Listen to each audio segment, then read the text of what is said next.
हिंदवी स्वराज्याचे सरसंस्थापक छत्रपती शिवरायांना मानाचा मुजरा करतो। भारतीय राज्यघटनेचे शिल्पकार भारतरत्न डॉक्टर बाबासाहेब आंबेडकर यांना मानवंदना अर्पित करतो। आज कर्मयोगी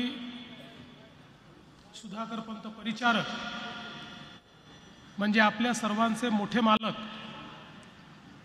यांच्या पूर्णाकृती पुतळ्याचं अनावरण आणि पांडुरंग सहकारी साखर कारखान्याच्या विस्तारित गाळप क्षमतेचं आणि पोटॅशचं उद्घाटन असा जो कार्यक्रम आयोजित करण्यात आला आहे, त्या कार्यक्रमाच्या निमित्ताने मंचावर उपस्थित असलेले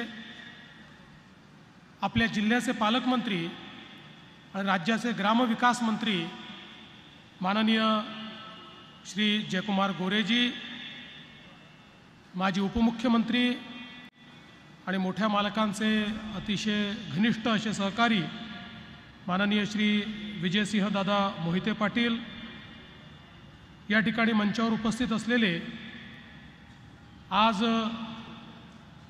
मालकांचा वारसा अतिशय चांगल्या पद्धतीनं चालवणारे आमचे सहकारी श्री प्रशांत परिचारकजी, श्री उमेश परिचारकजी,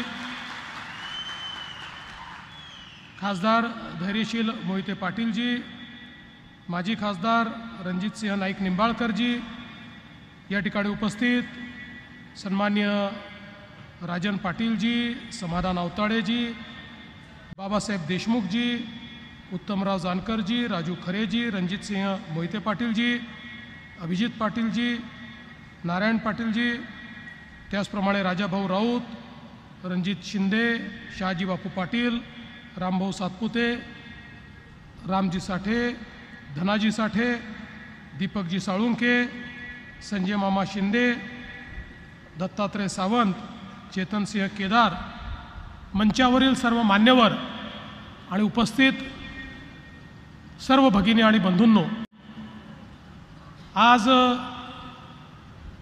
मला अतिशय समाधान आहे की मोठ्या मालकांच्या पुतळ्याच्या अनावरणाच्या निमित्ताने या ठिकाणी येण्याची संधी मला मिळाली। खरं म्हणजे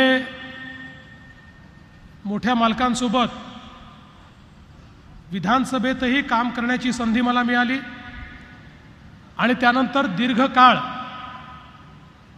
त्यांचं मार्गदर्शन घेण्याची संधी पण मला मिळाली। समाजामध्ये अशा प्रकारचे निस्पृह नेते हे आपल्याला फार कमी वेळा बघायला मिळतात। खरं तर अनेक वेळा काही लोक जन्माने मोठे असतात, राजाच्या घरी जन्माला येतात, खूप श्रीमंताच्या घरी जन्माला येतात, पण काही लोक असे असतात की जे स्वतःच्या कर्माने आणि कर्तृत्वाने मोठे होतात। त्यातले खऱ्या अर्थानं मोठे मालक या ठिकाणी सुधाकर पंत परिचारक होते, ज्यांनी आपल्या कार्याने, आपल्या कर्माने, आपल्या कर्तृत्वाने हे मोठेपण या ठिकाणी मिळवलं। आणि म्हणूनच आपण जर त्यांच्या जीवनाचा आलेख बघितला, आपण त्यांना मालक म्हणायचो, मोठे मालक म्हणायचो, पण त्यांच्याकरता मालक एकच होता, तो म्हणजे पंढरपूरचा पांडुरंग। त्या पांडुरंगाला मालक समजून ते काम करायचे आणि त्यांना मालक म्हणत असलो तरीही त्यांचा भाव हा कधी मालकाचा नव्हता, सेवेकराच्या भावाने सामान्य माणसाची, जनतेची, समाजाची सेवा करणं हे अविरत आजन्म त्यांनी सुरू ठेवलं। आणि म्हणूनच आज त्यांच्या जाण्यानंतर ज्यावेळेस त्यांच्या पुतळ्याचं उद्घाटन होत आहे आणि मी अगदी 13 तारखेला रात्री फोन केला आणि प्रशांत मालकांना म्हटलं की मी सोलापूरच्या विमानसेवेचं उद्घाटन करायला येतोय आणि मला असं वाटतं की शक्य असेल तर बरेच दिवस झाले आपल्याला या ठिकाणी मोठ्या मालकांच्या पुतळ्याचं उद्घाटन करायचं आहे आणि माझी इच्छा आहे की त्या दिवशी आपण करू शकलो तर अधिक चांगलं होईल. आणि बघा, केवळ 2च दिवसाच्या नोटीसवर म्हणजे 1 दिवसाचा वेळ मिळाला आणि इतका मोठा जनसमुदाय या ठिकाणी एकत्रित आला. हे मोठ्या मालकांनी कमावलेलं प्रेम आहे. त्यामुळे मगाशी प्रशांत मालक म्हणत होते की आपण सत्तेवर नसलो तरी तुम्हाला एक सांगतो, राजकीय सत्ता येते जाते, आपल्यापैकी सर्वांनीच अनुभवलेलं आहे. माझ्यापेक्षा जास्त तर कोणीच अनुभवलेलं नाही. सत्ता कधी येते आणि कधी जाते हे सांगता येत नाही. पण ज्यांची सत्ता ही समाजाच्या मनावर असते ती अखंड सत्ता असते, ती सत्ता कधीच जात नाही. आणि पंतांची सत्ता ही समाजाच्या मनावर असल्यामुळे आज ही सगळी मंडळी जे या ठिकाणी आली आहेत त्यांना जर तुम्ही निमंत्रणही दिलं नसतं आणि त्यांना जर समजलं असतं की अशा प्रकारचा कार्यक्रम आहे, तरी हे सगळे लोक या ठिकाणी मोठ्या मालकांच्या प्रेमापोटी आले असते. ही खरी मोठ्या मालकांची कमाई आहे. त्यांच्या खात्यामध्ये केवळ 5 लाख रुपये असतील, पण 50 लाख लोकांच्या मनामध्ये त्यांच्याबद्दल जी आस्था आहे ती खरी मोठ्या मालकांची संपत्ती आहे. हे आपण सगळ्यांनी लक्षात घेतलं पाहिजे. आणि म्हणून एक आगळं वेगळं अशा प्रकारचं व्यक्तिमत्व, धोतर कुर्ता टोपी घातलेलं आणि प्रत्येकाशी आस्थेने बोलणारं, एक प्रकारे संवाद करणारं, त्याच्या भाषेमध्ये संवाद करणारं, त्याला पटेल, त्याला रुचेल, त्याला आवडेल अशा पद्धतीनं संवाद करणारं व्यक्तिमत्व आणि त्याचसोबत एक शिस्तप्रिय, कणखर अशा प्रकारचं व्यक्तिमत्व देखील मोठ्या मालकांमध्ये आपल्याला पाहायला मिळालं. सामान्यातल्या सामान्य माणसाची चिंता ते अशी करायची की मालकांची सवय होती सकाळी 6:30 पासून दरबार लावायचे, वाड्यावर समोर येऊन बसायचे आणि पेपर टाकणारा जो व्यक्ती आहे, एक दिवस तो पेपर टाकून जात होता, त्याला मालकांनी आवाज दिला, अरे इकडे ये. त्याला समजेना मालकांनी का बोलवलं, काही चुकलं का. मालक आत गेले, एक पेढ्याचा डबा घेऊन आले, त्याच्या हाती डबा दिला, त्यातला एक पेढा त्याच्या तोंडात घातला आणि त्याला म्हणाले, तुझा आज जन्मदिवस आहे मला माहिती आहे, म्हणून तुझं अभिनंदन करण्याकरता हा पेढ्याचा डबा मी या ठिकाणी दिला आहे. ही जी संवेदनशीलता त्यांच्यामध्ये होती, सामान्य माणसाची सेवा करायची आहे.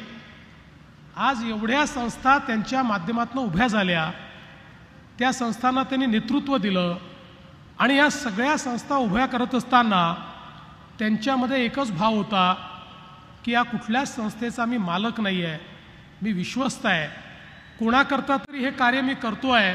आणि म्हणून प्रत्येक संस्था अत्यंत सचोटीनं त्या ठिकाणी चालवण्याचं काम हे मालकांनी केलं. आणि म्हणूनच आज आपण पाहतोय की ज्या ज्या संस्थेला मालकांचे हात लागले त्या परिस्पर्शाने त्या संस्थेचं सोनच झालेलं आपण या ठिकाणी बघितलं. आज या पांडुरंग परिवाराने वेगवेगळ्या कारखान्यांच्या माध्यमातून, वेगवेगळ्या संस्थांच्या माध्यमातून केलेलं कार्य असेल, त्यांच्या माध्यमातून बँकेचं असलेलं कार्य असेल, बाजार समितीचं कार्य असेल, कुठलंही कार्य तुम्ही बघा, समाजातली परिवर्तन घडवणारी प्रत्येक संस्था ही मालकांनी उभी केली, त्याला नेतृत्व दिलं, त्याच्यात पारदर्शिता आणली आणि त्यातनं सामान्य माणसाचं कल्याण केलं. आणि म्हणूनच इतके वर्ष जे काही प्रेम त्यांना मिळालं त्याचं नेमकं कारणच हे होतं. बघा, ज्यावेळेस मोठे मालक या कोरोनामुळे त्या ठिकाणी दवाखान्यामध्ये भरती होते, तब्येत खराब होती आणि अशात एक दिवस त्यांनी फोन मागितला आणि कोणाला समजेना की यांनी फोन का मागितला आहे, पण त्यांनी फोन मागितला कारखान्याच्या मॅनेजरला फोन केला आणि म्हणाले, अरे बाबा ते ऊसाचे पैसे दिले की नाही, शेतकऱ्यांची अडचण होईल, शेतकऱ्यांना वेळेवर पैसे मिळाले पाहिजे. म्हणजे आपण जगणार आहोत की आपलं काय होणार आहे याची कल्पना नाही. कदाचित अशा प्रकारच्या पुण्यात्म्यांना आपल्या मृत्यूची चाहूल लागते, ती चाहूलही कदाचित त्यांना लागली असेल, पण अशातही कर्तव्याला ते कधी मुकले नाहीत, कर्तव्यापासून दूर गेले नाहीत. त्यांनी हाच विचार केला की जर कुठे उशीर झाला तर माझ्या शेतकऱ्याला अडचण येऊ नये, म्हणून तीच धडपड त्यांच्या ठायी आपल्याला पाहायला मिळाली. आणि म्हणूनच आपण जर बघितलं असेल तर अतिशय सामान्याप्रमाणे राहणारे पण असामान्य कर्तृत्व करणारे हे मोठे मालक होते. आपल्याला कल्पना आहे की ज्यावेळी त्यांना एस.टी. महामंडळाचं अध्यक्ष बनवलं त्यावेळी एस.टीची परिस्थिती खराब होती. शेवटी आपली एस.टी. ही लेकरूवाळी आहे, त्याच्यामुळे त्याची परिस्थिती काही कधीच फार चांगली नसते, ती अडचणीचीच असते. कारण जिथे पैसे मिळत नाही अशाही रूटवर आपण ती चालवत असतो. पण त्या काळामध्ये अक्षरशः आता एस.टी. बंद करावी का इथपर्यंतच्या चर्चा चालल्या होत्या. आणि त्यावेळी मालकांना अध्यक्षपद मिळाल्यानंतर त्या एस.टीमध्येही त्यांच्या प्रामाणिकपणामुळे, त्यांच्या पारदर्शी योजनांमुळे आणि त्यांनी घेतलेल्या निर्णयांमुळे एक टर्नराऊंड आला आणि तोट्यातली एस.टी. फायद्यातही येऊ शकते हे मोठ्या मालकांनी दाखवून दिलं. आणि त्यातनं एस.टी. महामंडळाचा परिचारक पॅटर्न हा उभं करण्याचं काम हे मोठ्या मालकांनी केलं. सभागृहामध्ये देखील ठामपणे बोलणारे आणि त्यांना मान होता, सन्मान होता, त्यामुळे त्यांचं बोलणं जे असायचं ते थेट असायचं. त्याला एक शेतकऱ्याच्या विचारांची झालर असायची. आणि मला असं वाटतं की थोडं बोलायचे पण इतकं उत्तम प्रत्येकापर्यंत पोचेल अशा प्रकारचं बोलणारे आम्ही मोठे मालक या ठिकाणी बघितले. खरं म्हणजे मी तर असं म्हणेन की अनेक लोक हे तुमचं जीवन समृद्ध करतात. मी खरं तर उल्लेख करेन की या ठिकाणी सुधाकर पंत परिचारकांसारख्या नेत्यांशी माझा संबंध आला, किंवा याच जिल्ह्यातले गणपतराव देशमुख साहेब यांच्याशी माझा संबंध आला. या सगळ्या मंडळींसोबत काम करत असताना माझं जीवन समृद्ध झालं. यांच्याकडे पाहून मला खूप गोष्टी शिकायला मिळाल्या. या लोकांच्या माध्यमातनं समाजसेवा कशी केली पाहिजे, समाजाचा विचार कसा केला पाहिजे, समाजाच्या अडचणी कशा दूर केल्या पाहिजेत, या सगळ्या गोष्टी अतिशय जवळून पाहायला मिळाल्या. निस्पृहपणे कुठलाही त्या ठिकाणी स्वतःचा स्वार्थ न साधता काम करणं ही खरोखर मला असं वाटतं एक पांडुरंगाचा आशीर्वाद हा मोठ्या मालकांना होता. आणि म्हणूनच सातत्याने हे काम ते करू शकले आणि जीवनाच्या शेवटच्या क्षणापर्यंत हे कार्य त्यांनी अखंड चालू ठेवलं. आज मला या गोष्टीचा आनंद आहे की त्यांचं कार्य पुढे नेत या ठिकाणी प्रशांत मालक असतील, उमेश मालक असतील, संपूर्ण परिवार असेल, आणि त्यांचा परिवार काही त्यांच्या पुतळ्यांपुरतं किंवा घरच्यांपुरतं हा मर्यादित नव्हताच. त्यांचा इतका अखंड परिवार होता, कारण जात पात धर्म भाषा प्रांत किंवा पक्ष याच्या पलीकडे जाऊन सगळ्यांना मदत करण्याची त्यांची प्रवृत्ती होती. आणि म्हणून मला हा आनंद आहे की आज त्यांनी जो कारखाना समृद्ध केला, आज त्या कारखान्याने एक नवीन पाऊल टाकलेलं आहे. आणि त्या ठिकाणी 10,000 टीपीडी इतकी क्षमता, आता गाळप क्षमता या ठिकाणी गाठलेली आहे. आणि सोबत पोटॅश हा देखील उपपदार्थ म्हणून या ठिकाणी सुरू केलेला आहे.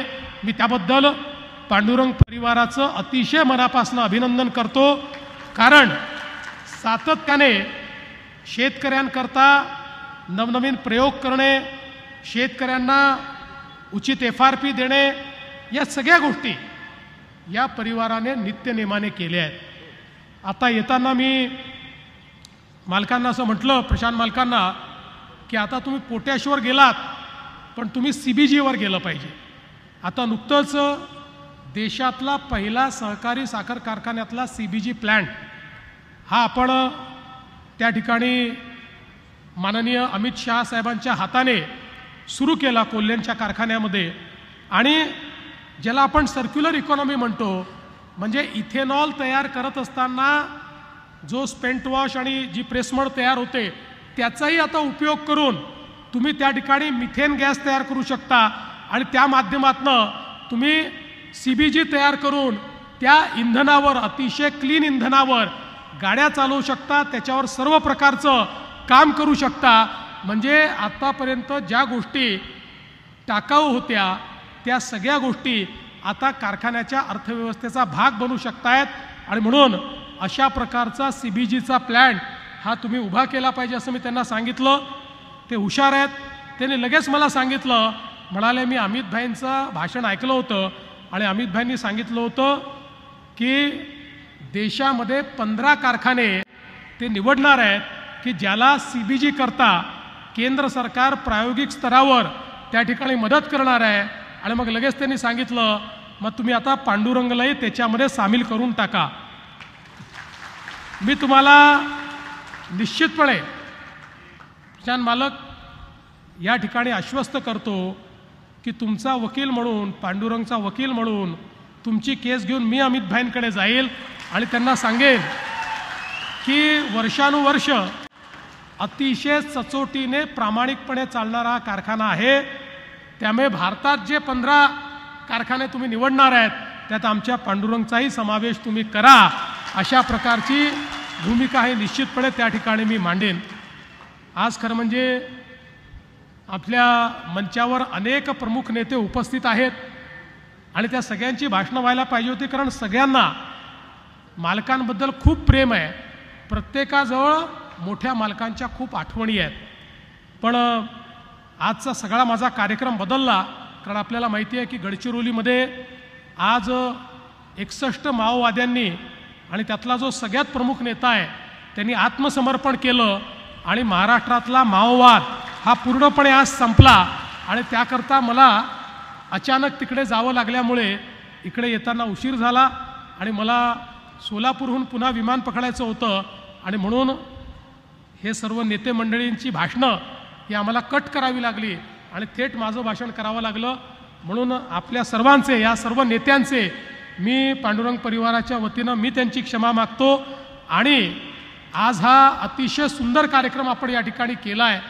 खरं म्हणजे नुकतंच आपल्याला माहिती आहे एक फार मोठा महापूर आपल्या सोलापूर जिल्ह्यात आला. आपल्या महाराष्ट्रातच मोठ्या प्रमाणात अतिवृष्टी आणि महापूर, पण त्याचा सर्वाधिक जर परिणाम आपल्याला कुठे पाहायला मिळाला तर तो सोलापूर जिल्ह्यामध्ये पाहायला मिळाला. मोठ्या प्रमाणात आतोनात अशा प्रकारचं नुकसान आमच्या शेतकऱ्यांचं झालं. आमच्या शेतकऱ्यांचं जेव्हा असं नुकसान होतं त्यावेळी त्यांचं आर्थिक आणि मानसिक हे सगळं नुकसान कुठलंच सरकार भरून देऊ शकत नाही. पण आमच्या सरकारने हा निर्णय घेतला की किमान आपला शेतकरी हा स्वतःच्या पायावर उभा राहू शकला पाहिजे, अशा प्रकारची मदत आपण त्याला केली पाहिजे. आणि म्हणून जवळपास 32,000 कोटी रुपयाचं पॅकेज हे आपण शेतकऱ्यांना त्या ठिकाणी दिलं. आणि आजपर्यंत जेवढ्या मदती झाल्या त्यात सर्वाधिक मदत ही यावेळेस करण्याचा निर्णय आपण घेतला. आमचा प्रयत्न आहे दिवाळीपूर्वी शेतकऱ्यांच्या खात्यामध्ये हे पैसे गेले पाहिजेत, त्याची सुरुवात आम्ही केली आहे. वेगानं ते काम आम्ही करतो. आणि यासोबत आमचे पालकमंत्री यांनी, जयकुमार गोरेजींनी या सगळ्या पुराच्या परिस्थितीत खूप चांगलं काम केलं.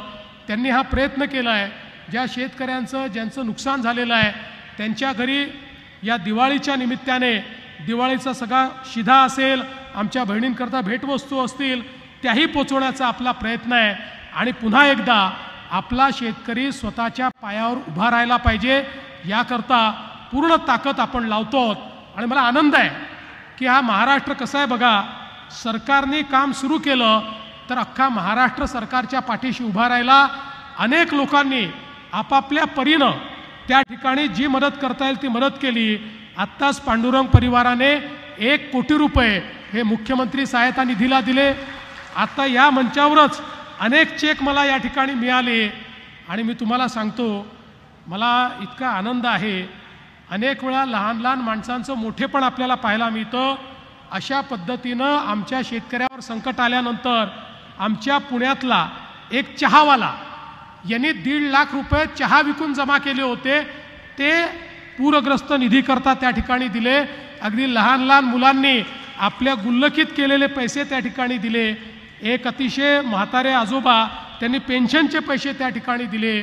त्यामुळे आपल्या महाराष्ट्रातली माणुसकी ही आपल्याला अशा परिस्थितीत पाहायला मिळते। शेतकऱ्यावर संकट आल्यानंतर उभा महाराष्ट्र त्याच्या पाठीशी आज उभा आहे, हे चित्र आपल्याला पाहायला मिळतं आहे। आणि म्हणून मी आपल्याला आश्वस्त करतो, शेतकरी असेल किंवा महाराष्ट्रातला कुठलाही नागरिक असेल त्याच्या पाठीशी आम्ही आहोत। आणि विशेषतः या ठिकाणी उत्तम काम करणाऱ्या पांडुरंग परिवारासारख्या ज्या संस्था आहेत या संस्थाच्या पाठीशी खंबीरपणे आम्ही उभा आहोत, हे देखील या निमित्ताने मी सांगू इच्छितो। त्यामुळे प्रशांत मालकांनी यापुढे तरी आम्ही सत्तेत नाही असं म्हणू नये, आम्ही सत्तेत आहोत म्हणजे तुम्हीच सत्तेत आहात हे लक्षात ठेवलं पाहिजे। आणि या ठिकाणी निश्चितपणे मालकांचं काम हे पुढे नेण्याचं काम हे तुम्ही केलं पाहिजे, तुम्ही करताच आहात, ते अधिक पुढे नेण्याचं काम हे आपण करावं अशा प्रकारची आपल्याला विनंती करतो। आणि या चांगल्या कार्याकरता आपण मला निमंत्रित केलं त्याबद्दल आपले आभार मानून माझे 2 शब्द संपवतो। धन्यवाद। जय हिंद, जय महाराष्ट्र।